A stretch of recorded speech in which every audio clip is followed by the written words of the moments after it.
Hi friends. Most of you know that I have 3 grandchildren. They range in age from 16 years all the way down to 5 months. Watching them grow up has been such a pleasure. But I think my favorite time in their lives was when they were learning to speak.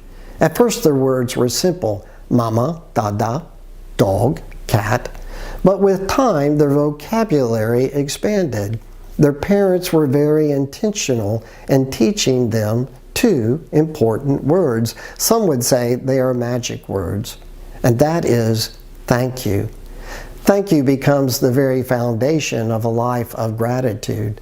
And theologically, we understand that all that we are and all that we have come by the hand of God. 10 months ago, when COVID-19 reached our shores, there was a lot of confusion and fear. And by March 15th, we are no longer able to worship in person. I'm amazed at how quickly our staff adapted and innovated to offer online worship services. And one of the things that we discovered was that there were hundreds of people watching and worshiping online that did not attend inside our sanctuary. Several months later, our transition task force began to develop guidelines for the safe return of our congregation. Today, we have already begun in-person worship, and this past Sunday, we had 75 people gathered in our sanctuary. Small groups, Sunday schools, have begun with children, youth, and adult. And we see many other small group activities that are occurring. Scouts, our United Methodist Men's Pumpkin Patch, as well as our music program and children's programs that are offered on alternate days than Sunday. All of this is made possible by you. Your gifts to this congregation have allowed us to continue our ministry in new and innovative ways, and I simply want to say a big thank you to you. We couldn't do this without you. I know that you're continuing to do your own personal ministries through your family and in your church, through schools and in community activities. Together we have been bound closer as a part of this community of faith. So thank you once again. You have been a blessing to me, to this church, and also to our community. May God bless you.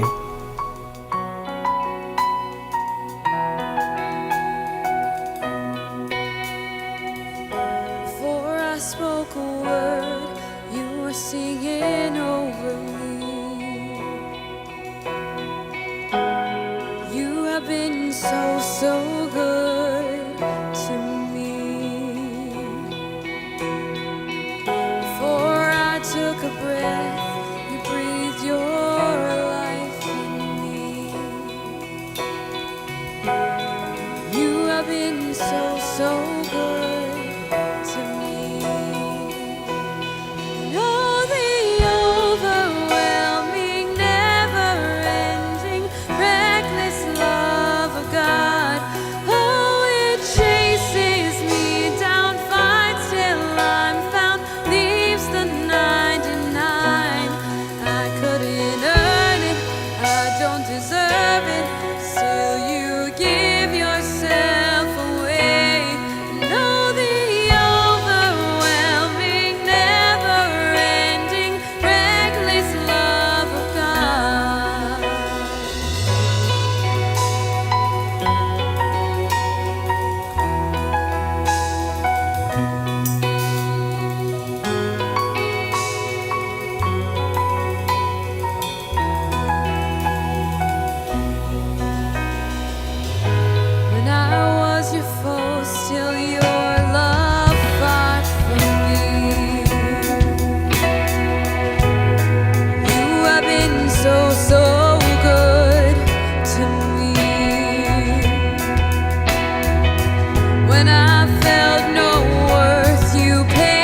kick down, no lie you won't tear down, coming after me. There's no shadow you won't light up, mountain you won't climb up, coming after me. There's no wall you won't kick down, no lie you won't tear down, coming after me. There's no shadow you won't light up, mountain you won't climb up, coming after me. There's no wall you won't kick down, no lie you won't tear down, coming after me. Oh, the overwhelming, never-ending, reckless love of God. Oh, it chases me down, fights till I'm found, leaves the 99. I couldn't earn it, I don't deserve it, still you give yourself away. Oh, the overwhelming, never-ending, reckless love of God.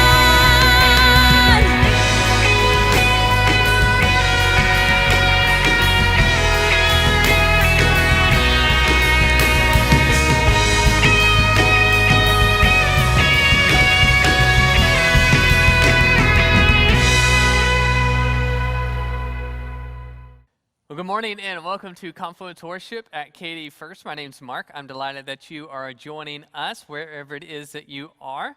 Whether you're on Facebook, YouTube, or our church's website, thanks for jumping in. I will note at our church's website our prayer requests and online giving and a lot of the announcements and things that are going on in the life of the church. So make sure you jump over there at some point this morning and check that out. If you are local and this is the first time you're hearing about it, you still got some time. We're actually having a drive-in service this morning at 10 o'clock. It's going to be in that grass lot that's just behind our playground on 4th Street. And you'll pull up and you can just turn on your radio. If you do want to get out of your car, you can. We just ask you put on your mask. And it's going to be a lot of fun. We're going to be doing communion together. We'll also be handing out some Bibles to our 2nd and 3rd graders. And so we would love to see you in person. If you can't make it this morning, that's okay. We'll have another opportunity coming up soon, and certainly we will have this online service here. I will say, if you are coming up, we'd love for your help, and maybe on your way up, you can stop at H-E-B or Kroger or somewhere and grab some cans of cranberry and jars of gravy. Some of you know that every year at Thanksgiving, we help out with many other churches in the Katy area to put on a Thanksgiving meal for the people in our community who are in need of that meal. And certainly this year it's going to have to look very different. And so we need everything to be canned. And our church's part is to bring that thousands of cans and 500 jars of gravy. So we'd love for you to bring that along. If you can't make it up here today, you can make sure you bring it to us by October 25th. Or if you don't live here locally, but you'd like to help out, you can go online and make a donation, and that'll help us purchase those cans of cranberries or jars of gravy. So thank you for doing that, and thanks for making it possible. Certainly, as you can imagine, there's a lot of need, and we want to make sure we meet that need for our community. Next week, we got something really fun coming up, and that is a spooky car parade and drive-in movie night. Spooky car parade, what's that? That means you would come and you'd dress up your car. In fact, if you'll let us know, go to our church's website and sign up, let us know. Decorate your car however you like, and we'll have this little parade that goes along 4th Street. It'll be kind of fun, and you can park, and then we'll watch a drive-in movie. It's going to be a lot of fun. If you can't decorate or you don't want to, you can still, certainly, we want you to come see the car parade, come join us for that movie. It's going to be on Saturday starting at 5 p.m. We'd love to see you there. Well, this morning, we have a special guest that's going to be joining us. In fact, about a month ago, we did a similar thing where I interviewed a couple of peacemakers in Bosnia named Brian and Stephanie Carey. This morning, I interview Meghan Hatcher, and she's with the Center for Youth Ministry Training, and she's the director of the Innovation Lab. Many of you have heard Zach talk about the Innovation Lab because our church is a part of their program. There's about 5 different churches here in the Texas area and many churches all over the U.S. that the Innovation Lab is working to help local churches, local youth ministries develop new ways of engaging with students in these in our world, wherever it is that there are some needs that ministry, the way it's always been done, is just not working. And so they're doing some really incredible work with churches all over the place, and Megan's the director of that.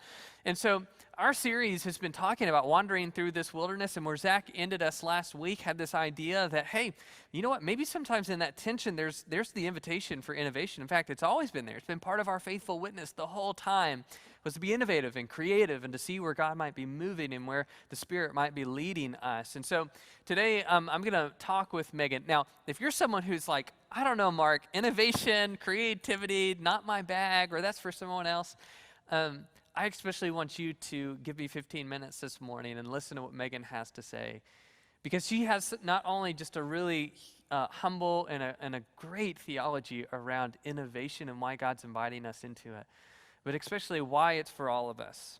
And maybe even in this moment right now, what the invitation and the hope of creativity and innovation would look like. So online, we've got a conversation guide. You'll see all the questions that I ask her, and then I pull out some quotes that I really thought were good. You can take some notes for things that you thought were good, and some questions that would just be good for you to be contemplating and thinking about. And then when we're done, we'll come back and I'll say a couple words at the end of this interview. So we're going to jump in with Megan and the conversation I had with her on the topic of innovation.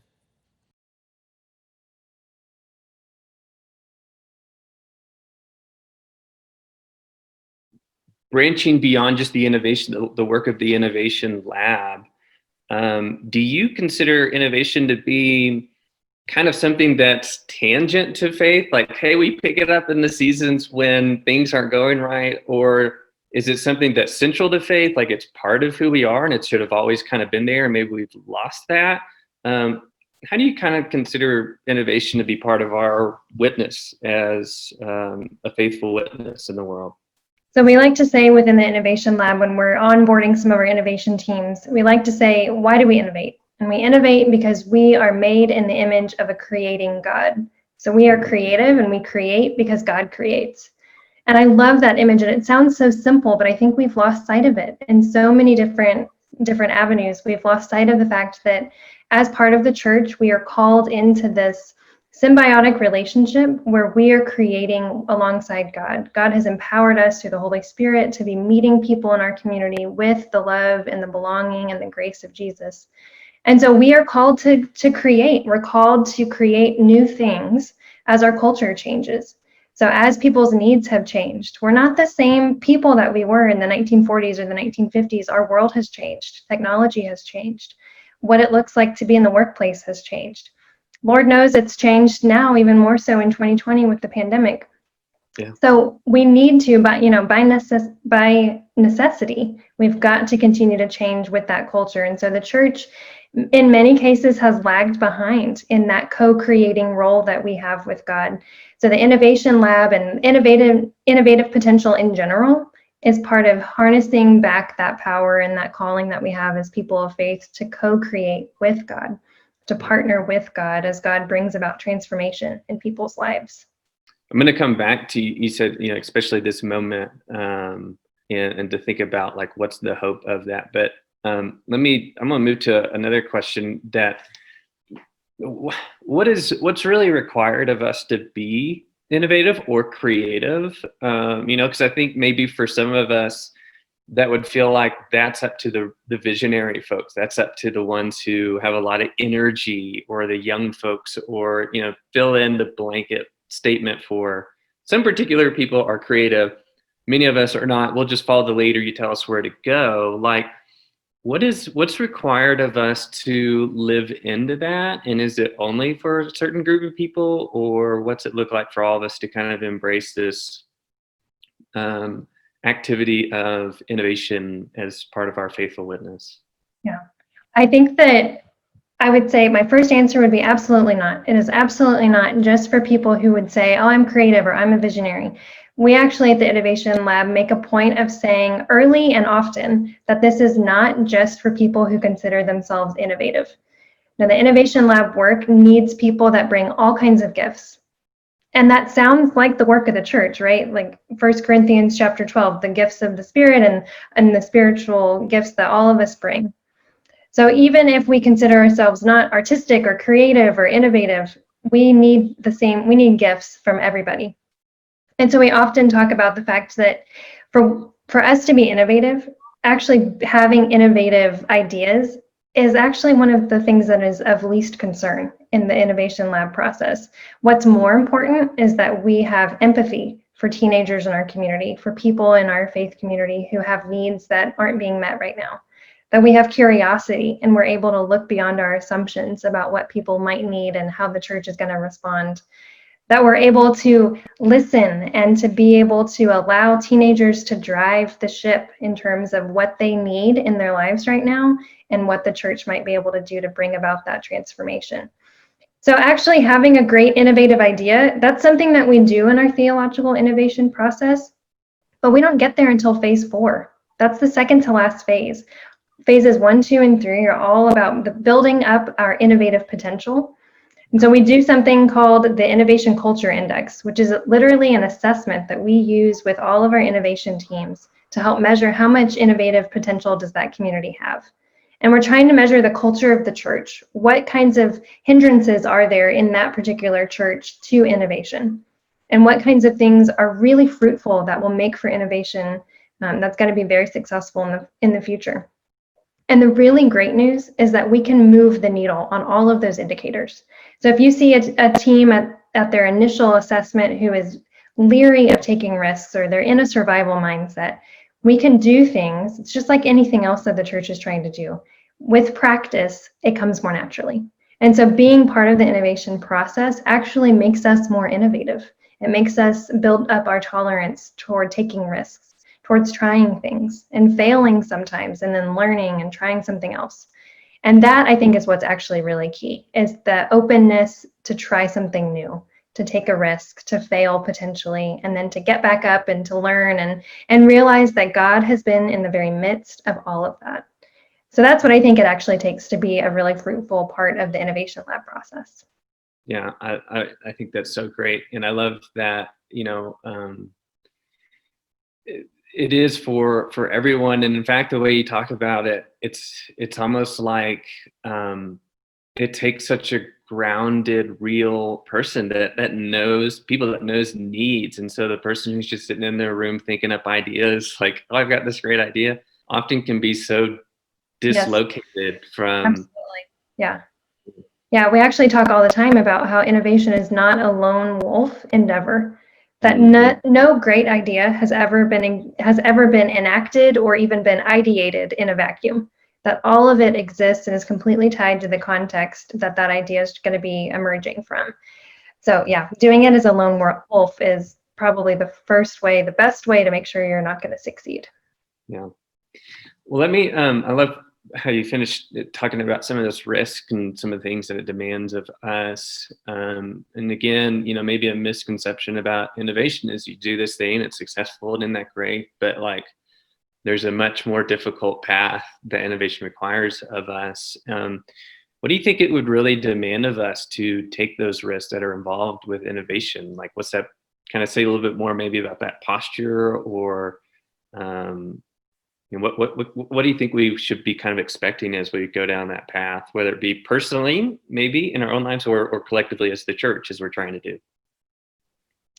So from the Innovation Lab's perspective, one of the goals is that we lead teams to develop an innovative form of youth ministry for their context.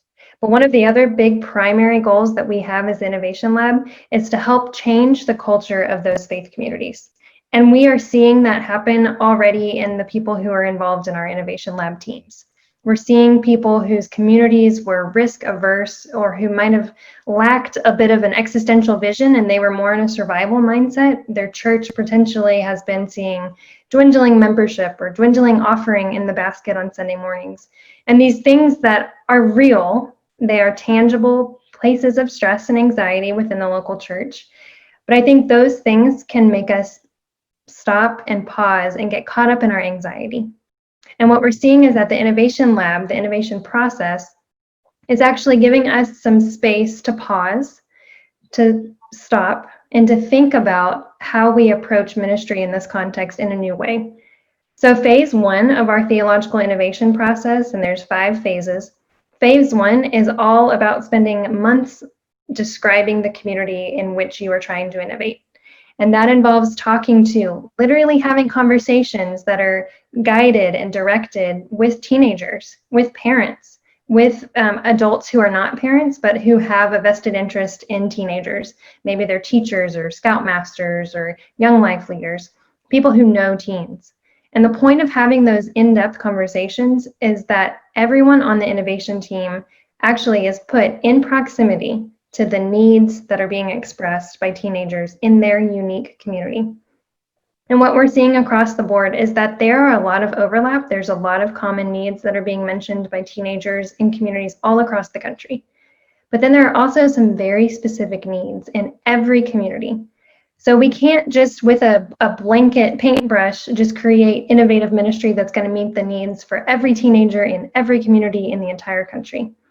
We need to lead our teams to have some really deep reflection and concerted conversation with teenagers and the people who are close to them to help guide what is it that we're going to do? What's going on in our community?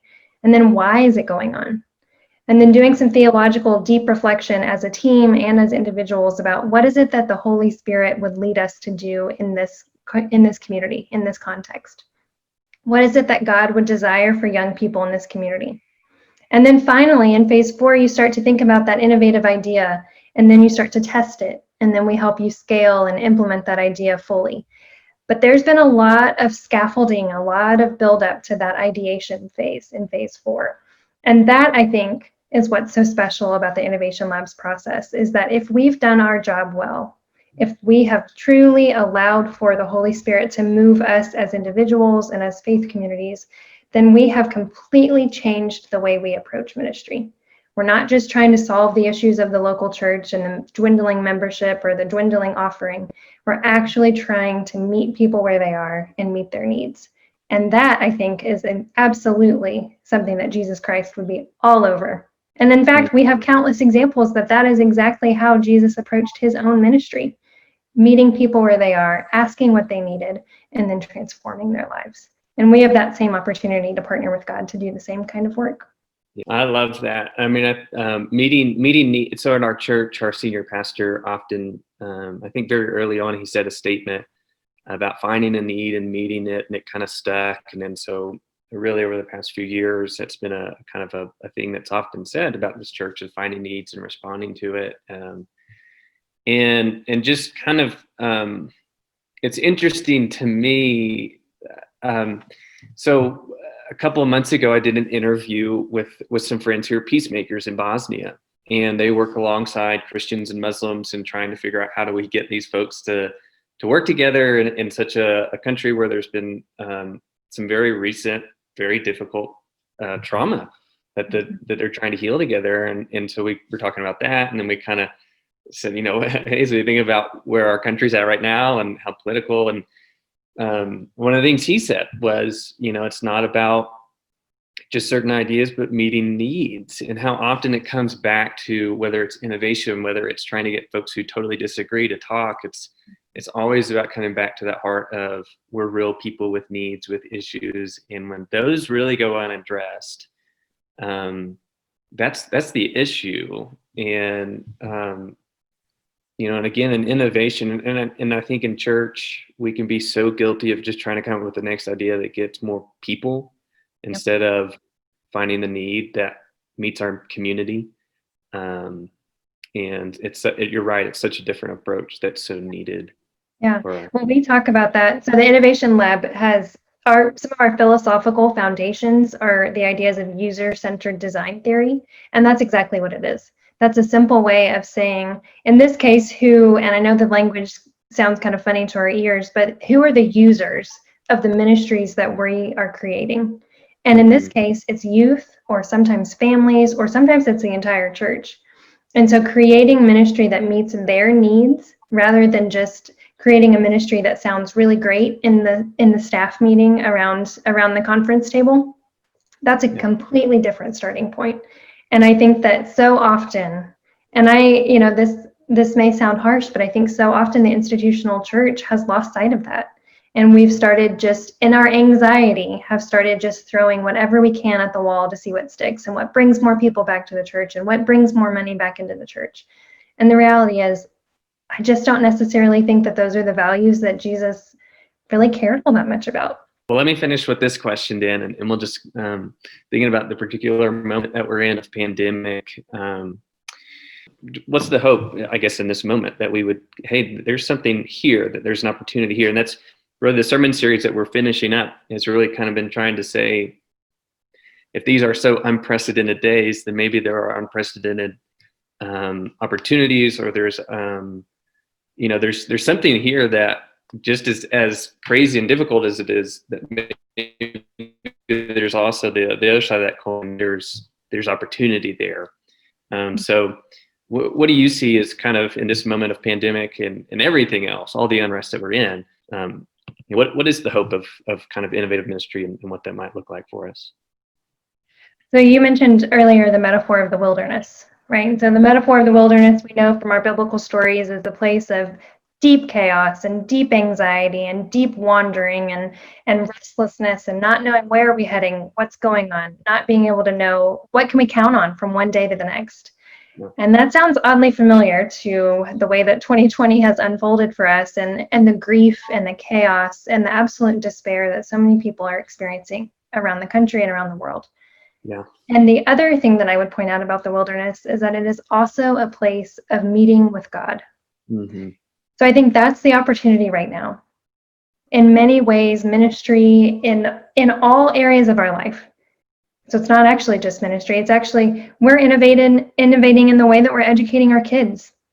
We're innovating in the way that we are going to work or staying home and going to work. We're innovating in the way that we're continuing to meet with our family and friends in a safe way as we're continuing to need community even during this time.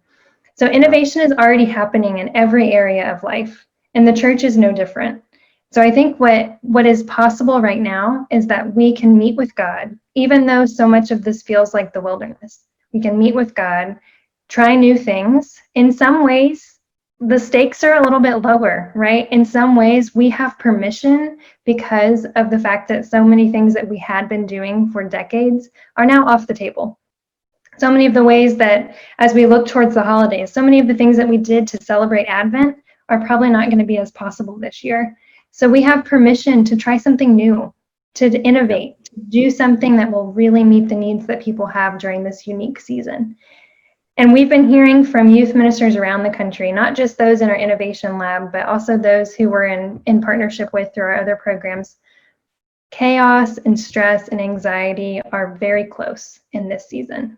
But there's also so much potential for learning right now. There's so much potential to going back to basics of ministry and figuring out, how do I do relational youth ministry when I can't gather my youth in the same space and play silly games and do Bible study the ways that we used to. Yeah. We have some youth ministers around the country who are they've gone totally back to basics, and they are doing socially distanced, masked lunches in the front yards with their teenagers. One of our youth ministers in North Carolina literally had lunch with a different kid in their front yard every day this summer. And that was one of the ways that he just checked in, that he made sure that they had their physical needs were being taken care of. He made sure that their spiritual needs were being taken care of. He brought with him some hope and some light in the midst of all of the darkness and the despair that's so easy to feel right now. So in many ways, we're able to go back to basics with ministry, but we also have permission uniquely in this season of wilderness to try something new, to see how it goes. From my experience in the local church during the pandemic, people have a lot more grace right now for trying new things. And so that's a great opportunity for anybody who is either a volunteer or on staff at a local church to say, I'm feeling like this is a need that I'm seeing in my community. This is a need that I'm consistently hearing about from families or teens in my area. And we're just going to give this idea a try. And we're going to see how it works. And we're going to ask people, is this working? Is this helping meet your needs? And if it's not, we'll tweak that idea and then we'll try something else. So there is deep, deep fruit that can be borne out in the midst of the wilderness as well. So it's not just a place of chaos and despair and stress, though it absolutely is. I think it would be a total oversimplification to say that this is just fine and we're just going to get through it and there's no need to grieve. There's been a lot of loss in this season, and there's a need to take a time to reflect on that and just to mark that time together. But there's also so much opportunity to meet with God and to see what God is revealing to us in the midst of this. So I think that's the hope. That's the hope that is consistently showing up throughout our Bible, throughout all of our biblical stories, throughout our entire witness of our faith, is that God continues to meet us, even in the wilderness places. And for me, that's just absolutely good news that I frankly need to hear personally, and that I think our churches need to hear. Well, there was a lot there that I hope she had so many great things to share. In fact, I had to cut out some of the interview to kind of squeeze it into this service this morning. And so she had so many great things. And Meghan, thank you for giving some of your wisdom and your time to us this morning. There were 3 big takeaways that I want to just reiterate this morning that I heard this morning. One is innovation is who you are, right? If we're made in the image of God and God's a creative God, then it's part of our DNA. And innovation and creativity doesn't have to look like coming up with the next big, magnificent thing. I love how Meghan talked about it. It's for everyone, for all of us. And God would work in all of us in very creative ways. And I think perhaps one of the big first steps for many of us is just embracing that. It's who you are. And you are a creative person. Now, the second thing that I loved about it, though, is innovation is not just for the Steve Jobs and Elon Musk of the world, the people who have these big, brilliant ideas, or the ones who sit up in ivory towers. Nope.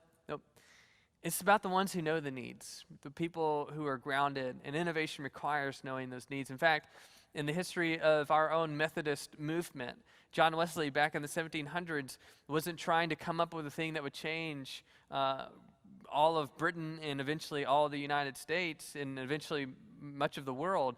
He was just trying to meet the needs of his communities there in London and Epworth, England. And so it's knowing those needs. Now, I've heard it said recently to pay attention to your tension. And I think this fits into this idea of innovation, because maybe where there's some tension in your life, maybe where there's a need arising, maybe where you're beginning to sense something needs to be done here, that might be the invitation. That might be the invitation to your creativity and your innovation, meeting that need, where God might be pushing. And that might be something that you're feeling personally. That may be something that you're feeling in your family or at your job. And so pay attention. Is there a tension that you're feeling right now? That there's an invitation there to say, there could be some room for creative work to happen. And as Meghan said, there's kind of a good excuse to try it out. Now, the last thing that I took away from this was how important it was that innovation, it requires others. Back in 2016, I wrote this note to myself when I was preparing a sermon. To get where God wants you to go, you can't do it alone. And it was a reminder to me that I needed people. I needed to be able to say,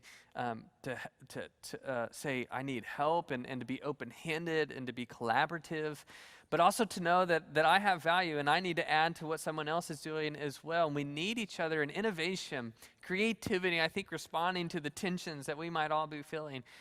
You're not alone in it. We're not alone in it, and we need each other, and certainly as we've affirmed all through these past 4 weeks that God is with us, that Good Shepherd is leading us, but we're in this together, and we need each other.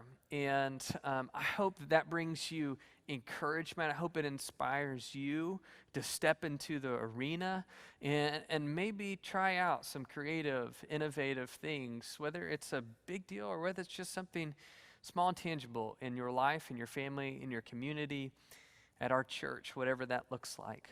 Those are some of the big takeaways that I got from this week. And again, I want to say thanks to Meghan for giving us some of her time to listen this morning. As we close this morning, we're going to close with a song, and we're also, we'll be back next week at 9 in the morning, as we have been. And so I invite you to close with us in this piece of music together, but also may you go with the grace and the peace of God this week.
rescue, and I wanna be